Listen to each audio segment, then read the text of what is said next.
ஓம் சாய்ராம். என் அழகு செல்வமே, உன் சாயப்பா இன்று உன்னிடம் பேச வேண்டும். நான் கூறுவதை சற்று பொறுமையுடன் கேட்டுவிட்டு செல். என் குழந்தையே, சாயப்பா நீங்கள் என் வாழ்வில்தான் இருக்கிறீர்களா?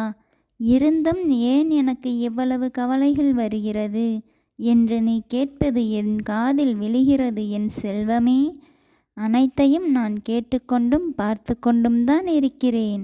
நான் உன்னை விட்டு எங்கும் செல்லவில்லை, செல்லவும் மாட்டேன். நான் மௌனமாக இருப்பதால் உன்னுடன் இல்லை என்று நீ எண்ணிவிடாதே. நான் உன் கர்மாக்களில் இருந்து உன்னை காப்பாற்றுவதற்காக இரவும் பகலும் போராடி கொண்டிருக்கின்றேன். நான் எப்போதும் உன்னோடுதான் இருக்கிறேன். வரும் காலத்தில் உன்னை சிறப்பாக வாழ வைப்பதற்கான ஏற்பாடுகளை நான் செய்து கொண்டுதான் இருக்கிறேன். என் சொற்களின் மீது நீ முழுமையாக நம்பிக்கை வை.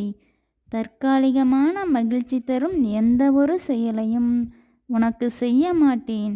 நிரந்தரமான மகிழ்ச்சி தரும் செயலையே நான் உனக்கு செய்ய விரும்புகிறேன். சற்று தாமதம் ஆகலாம் தவிர நீ என்னிடம் கேட்டதை நான் தராமல் செல்லவே மாட்டேன். என் குழந்தை, உனக்காகவே உன் சாயப்பா இருக்கிறேன். உன் மனம் நினைத்ததையே உனக்கு தரப்போகிறேன். நம்பிக்கை மற்றும் பொறுமையுடன் காத்திரு, உனக்கு நல்லதே நடக்கும். என் குழந்தையே, நிகழ்ந்து போனவற்றை ஏன் மீண்டும் நினைத்து கொண்டிருக்கின்றாய்? நிகழ்ந்தவை நிகழ்ந்தவையாகவே இருக்கட்டும். நீ அனைத்தையும் மறந்து கடந்து போக கற்றுக்கொள்.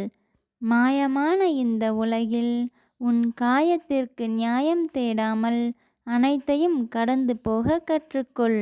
ஏனென்றால் நிகழ்ந்தவற்றை உன்னால் மாற்றவும் முடியாது. ஆதலால் தான் சொல்கிறேன் என் செல்வமே, நீ அனைத்தையும் மறந்து உன் வாழ்க்கையை முன்னேற்றுவதற்கான பாதையில் நீ சென்று கொண்டே இரு. உன் வழியில் பல தடங்கல்கள் வரலாம், பல சோதனைகள் வரலாம்.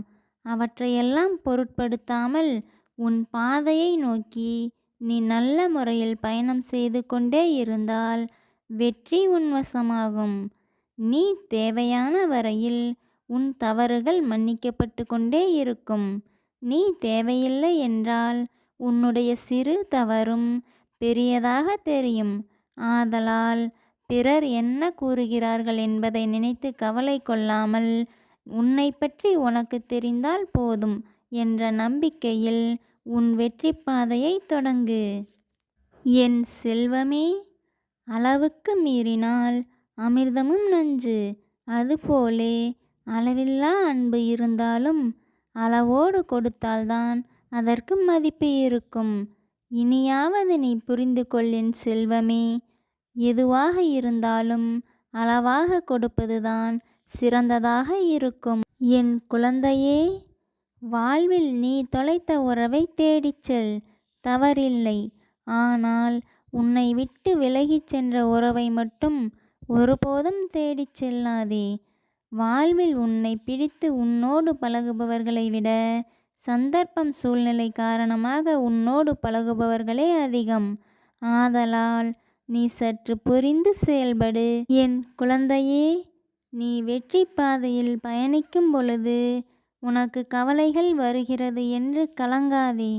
தோல்வியை கண்டு ஒருபோதும் வருந்தாதே. நீ செய்யும் செயலில் உறுதியாக இரு. நீ தேடும் ஒன்று நிச்சயம் உன்னை தேடி வரும். இரக்கமே இல்லாமல் உன்னை விட்டு போனவர்களை நினைத்து இனியும் ஒருபோதும் கலங்காதே. எதை பற்றியும் கவலைப்படாதே. உன் அருகிலேயே உன் சாயப்பா உனக்கு துணையாக இருக்கிறேன். யார் இருந்தாலும் சரி, இல்லாவிட்டாலும் சரி, உனக்கு துணையாக என்றும் உன் சாயப்பா இருப்பேன். நம் வாழ்வில் சிலவற்றை புரிந்து கொள்ளவில்லை என்பதை விட புரிய வைக்க முடியவில்லை என்பதே மிகப்பெரிய வலி.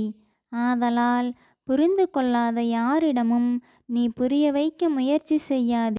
என் செல்வமே, நீ எப்படி இருந்தாலும் இந்த உலகம் உன்னை குறை கூறிக்கொண்டுதான் இருக்கும். ஆதலால் இருக்கும் ஒரு வாழ்க்கையை உனக்கு பிடித்தவாறே வாழ்ந்துவிடு. குழந்தையே, இனி நீ எதை கண்டும் அஞ்சத் தேவையில்லை. ஏனென்றால் உன்னுடன் இருப்பது உன் சாயப்பா அல்லவா? ஆதலால் உனக்கு எது எப்போது தேவையென்று எனக்கு நன்றாக தெரியும். நீ பயம் கொள்ளாமல் இரு.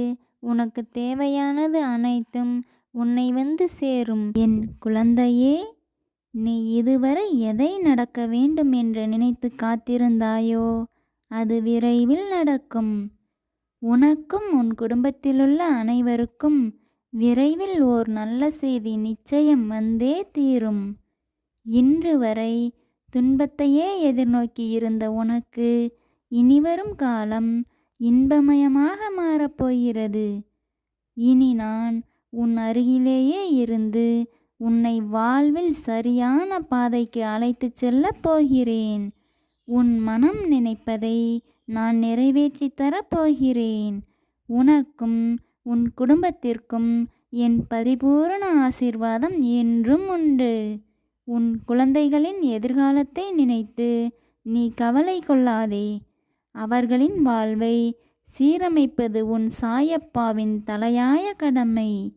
நீ என் சொற்களின் மீது நம்பிக்கை வைத்து செயல்படு. உனக்கு அனைத்தும் இனி நன்மையாகவே நடக்கும்.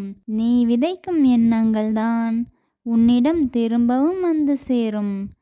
நன்மை, தீமை, அறம், உண்மை, பொய், ஆக்கம், அன்பு, சினம், இவ்வாறு எப்படிப்பட்ட எண்ணங்களை நீ விதைக்கிறாயோ அதுவே மீண்டும் உன்னை வந்து சேரும். அதனால்தான் நீ நேர்மறை எண்ணங்களை மட்டும் சிந்திக்க பழகு.